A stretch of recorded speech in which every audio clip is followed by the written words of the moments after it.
The Hawks dominated the first half, going into the main break with a 6-goal lead. However, a resurgent Carlton appeared in the third term, getting the margin back to 20 points by three-quarter time. The final term produced intense and desperate footy from both sides, Hawthorn holding on for a 12-point win and a guaranteed top four spot. The final score 10-18-78 to 8-18-66. A 9-goal first term gave the Crows a 44-point lead at quarter time, and they looked to be coasting toward a big win. A more determined Gold Coast appeared after the break, and they chipped away at the margin.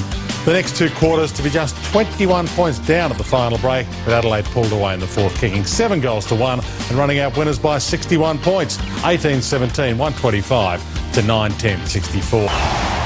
The tight first half saw the Bombers with a 1-point lead going into the main break, and the Eagles looking shaky. But West Coast took control in the third, outscoring the Bombers by 4 goals. In the final term, a depleted Essendon were just no match for the determined home side. The Eagles storming home for a 57-point win, 20-14-134 to 11-11-77. 5 minutes in, it was 2 goals apiece, but the frantic pace stopped there. North Melbourne pulling away slightly to have an 18-point lead at quarter time and overpowering the Dockers from then on, delighting the home crowd with a 98-point victory and still in with a genuine chance to make the finals. The final score 21-17, 143 to 6-9-45. Though it was another victory for the reigning premiers, it wasn't without a few stumbles. The Lions had a 7-point lead at the first break and looked lively. Collingwood took control after that, and with a 46-point lead at three-quarter time, the game seemed to be going to script. But the Lions were terrific in the final term, kicking 7 goals to 2. However, Collingwood had done enough and finished with an 18-point win, 14-18, 102 to 13-6, 84. A 10-goal to 1 blitz was the best first quarter performance for the year for the Bulldogs. Port Adelaide attempted a charge in the second term, but the damage was done, and by three-quarter time the margin was out to 87 points. The Power didn't surrender entirely, however. In the final term, outscored the Bulldogs, winning their first quarter of footy in a month. The final score 24-13, 157 to 15-7, 97. A terrific opening term had the Tigers up by 2 goals at the first break, and they continued their dominance in the second.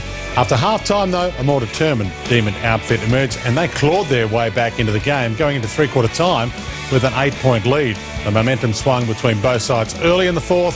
The Tigers' intensity won out, and they finished the match with a 7-point victory, 17-15, 117 to 17-8, 110. To the ladder, just 2 rounds to go. Collingwood and Geelong 1 and 2. Hawthorn firmly entrenched third spot. The West Coast grabbed fourth, then Carlton, St Kilda still there, Sydney Swans and Essendon, but they're not solid in the 8 just yet. North Melbourne snapping at their heels, Fremantle still a chance, and then the Dogs have moved up to 11th, Richmond up to 12th, Melbourne, Adelaide, Brisbane, Gold Coast and Port Adelaide a huge chance for the Wooden Spoon.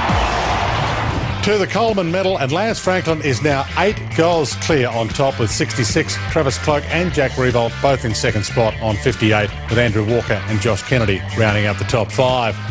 To this week's matches, Friday night, Fremantle, a last gasp against Collingwood at Patterson Stadium. On Saturday, Hawthorn and the Bulldogs at the MCG. Geelong host the Sydney Swans in a crucial clash for both clubs, really, on Fox Sports. You'll catch that one. St Kilda and North Melbourne at Etihad Stadium, another big one. And the Brisbane Lions and the West Coast on Fox Sports on Saturday night from the Gabba. On Sunday, huge double-header on Fox Sports. Adelaide and Richmond from AAMI Stadium. Melbourne play the Gold Coast at the MCG. And Essendon must win against Port Adelaide at Etihad Stadium. Carlton having the bye.